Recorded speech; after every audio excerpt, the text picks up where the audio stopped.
रिश्तों की डोर उलझती ही जा रही है। कैसे सुलझाएं इसे? कहीं से गांठें खुलती नजर नहीं आ रही हैं। जीवन में चाहे आप अपने रिश्ते मजबूत करना चाहते हैं, अपनी वास्तविक क्षमताओं को खोजना चाहते हैं, या फिर आप ये समझना चाहते हैं कि अपने काम को दक्षतापूर्वक किस प्रकार किया जाए, अथवा अपने सामाजिक कर्तव्य को आप कैसे निभा सकते हैं, जीवन में आप किस तरह से संतुलन स्थापित कर सकते हैं। तो साथियों, आज मैं आपको एक बहुत ही अद्भुत पुस्तक से रूबरू करवाने वाली हूँ।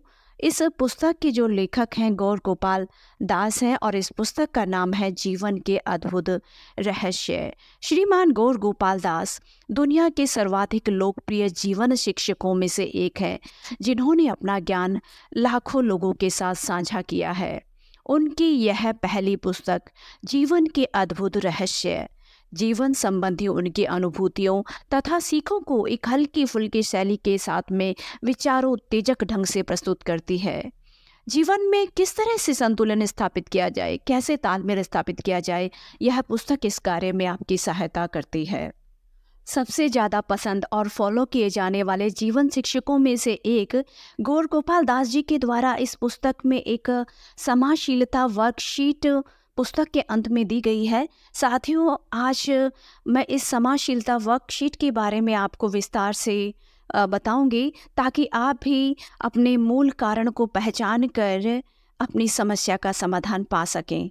तो चलिए साथियों, इसको शुरू करते हैं और समझने की कोशिश करते हैं कि ये समाजशीलता वर्कशीट किस तरह से हमें बनानी है और इसके ऊपर किस तरह से कार्य करना है। सबसे पहली बात जो इसमें लेखक गौर गोपाल दास जी बताते हैं कि सबसे पहला है कि आपको अपने मूल कारण को पहचानना है। उस व्यक्ति के विषय में सोचिए जिसे आप क्षमा करना चाहते हैं, और यह भी कि आप उसे किस बात के लिए क्षमा करना चाहते हैं।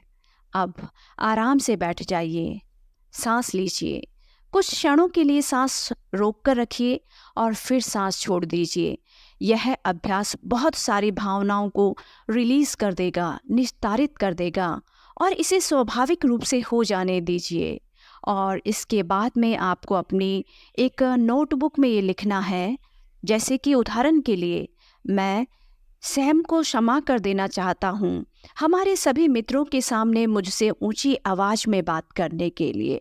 और इसी तरह से जो भी आपके मन में आप किसी भी व्यक्ति को लेकर जो भी रंजिश आप रखते हैं, जो भी मन में आप बुरे ख्यालात रखते हैं, तो आप उस बात को समझने के लिए उसके कारण को आप पहचान सकते हैं और उसको लिख सकते हैं। इस समाजशीलता वर्कशीट में दूसरा लेखक ये बताते हैं कि उस स्थिति को दूसरे व्यक्ति के दृष्टिकोण से भी देखने का प्रयास करें। अपने आप को दूसरे व्यक्ति की जगह रखकर देखें, उस स्थिति के बारे में सोचें और समझें कि उसने आपके साथ ऐसा क्यों किया। उस व्यक्ति का प्रयोजन समझना महत्वपूर्ण है कि उसने आपके प्रति इस प्रकार का व्यवहार क्यों किया। जब हमें यह समझ आ जाता है कि किसी व्यक्ति ने इस प्रकार का व्यवहार क्यों किया, तो यह कारण हमारे लिए उसे क्षमा करना आसान बना देता है। उदाहरण के लिए, सैम उस दिन तनाव में लग रहा था।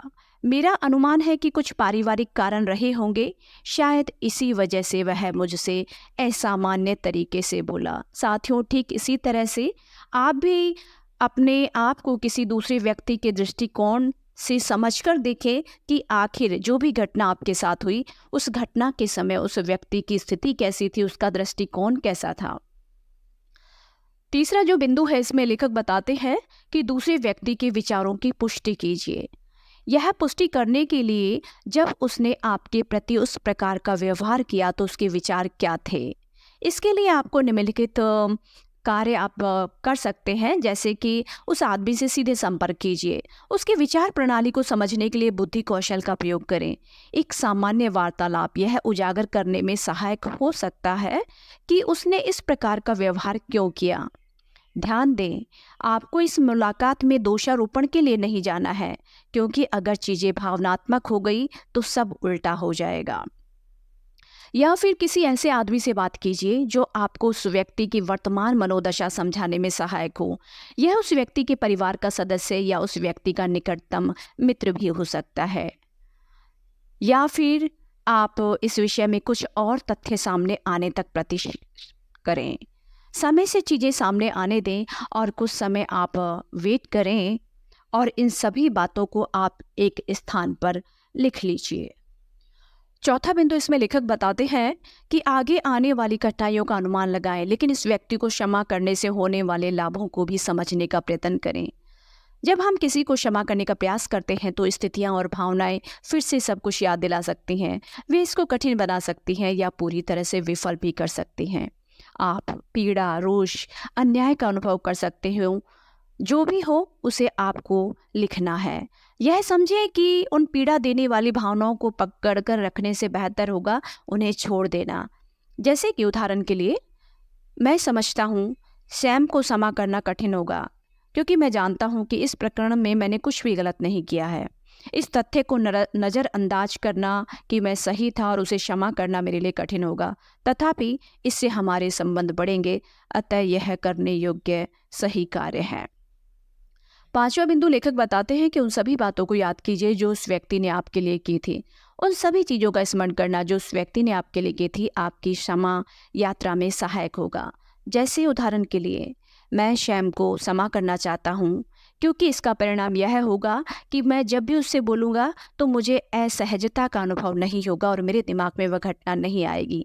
सैम ने वर्षों तक मेरे लिए जो भी किया उसके प्रति मैं आभारी हूँ। छठा बिंदु लेखक बताते हैं कि सोचिए, क्षमा करने के बाद आप कैसा जीवन बिताना चाहते हैं। क्षमा कीजिए और भूल जाइए, अर्थात उस व्यक्ति पर फिर से विश्वास करें। क्षमा करें, ध्यान रखें और फिर विश्वास करें। फिर से विश्वास करने से पहले सोचें कि क्या उस व्यक्ति का व्यवहार सुधरा है। क्षमा करें और विश्वास मत करें। आप व्यक्ति को क्षमा कर सकते हैं और निर्णय ले सकते हैं कि भविष्य में उसके साथ विश्वास के लायक संबंध आपको रखना है या नहीं रखना है। क्षमा करें और कार्यवाही भी करें। आप व्यक्ति को क्षमा कर सकते हैं और कानूनी या कोई व्यवहारिक कार्यवाही भी आप कर सकते हैं। उदाहरण के लिए, आप अपनी पत्नी या पति को धोखा देने के लिए क्षमा कर सकते हैं, लेकिन फिर भी अलग रहने का निर्णय ले सकते हैं। और इन सभी बातों को आपको एक जगह पर लिखना है कि आप किसी व्यक्ति को क्षमा करने के बाद में कैसे जीना चाहेंगे और क्यों आप इस तरह से रहना चाहेंगे। उदाहरण के लिए, उस दिन जेम्स मुझसे जिस तरह से बोला, मैं उसे क्षमा करने और उस घटना को भूलने जा रहा हूँ क्योंकि वह एक अनोखी घटना थी जिसमें जेम्स ने अपनी सामान्य विनम्रता खो दी थी। अंतिम पॉइंट जो है इसमें लेखक बताते हैं कि अपनी क्षमाशीलता की प्रतिज्ञा पर गौर करें। आपको इस बात का ध्यान देना चाहिए कि आप किस व्यक्ति को क्षमा करना चाहते हैं और उसे क्षमा करने के बदले आप क्या चाहते हैं। दूसरे व्यक्ति के नज़रिए से स्थिति का आकलन करें। उस व्यक्ति की आपके प्रति नियत की पुष्टि करें। उन कठिनाइयों का आकलन करें जो उस व्यक्ति को क्षमा करने से उत्पन्न होगी। वे सभी अच्छी बातें जो उस व्यक्ति ने आपके लिए की थी, उन पर भी आपको गौर करना है। क्या आप क्षमा करना और भूलना चाहते हैं, या फिर क्षमा करना और भविष्य में विश्वास नहीं करना, या क्षमा करना लेकिन सावधानी के बाद आश्वस्त होने पर विश्वास करना, या क्षमा करना या फिर कार्यवाही करना चाहते हैं। साथियों, उम्मीद करती हूँ कि आज की जो ये वर्कशीट है आपको क्लियरली समझ में आ गई होगी और ये कहीं ना कहीं आपके लिए बहुत ही यूज़फुल भी रहेगी। यदि आपको ये कंटेंट यूज़फुल लगा हो तो चैनल को सब्सक्राइब कीजिए और वीडियो को लाइक और शेयर करना भी न भूलें। आप अंत तक मेरे साथ जुड़े रहे। धन्यवाद साथियों।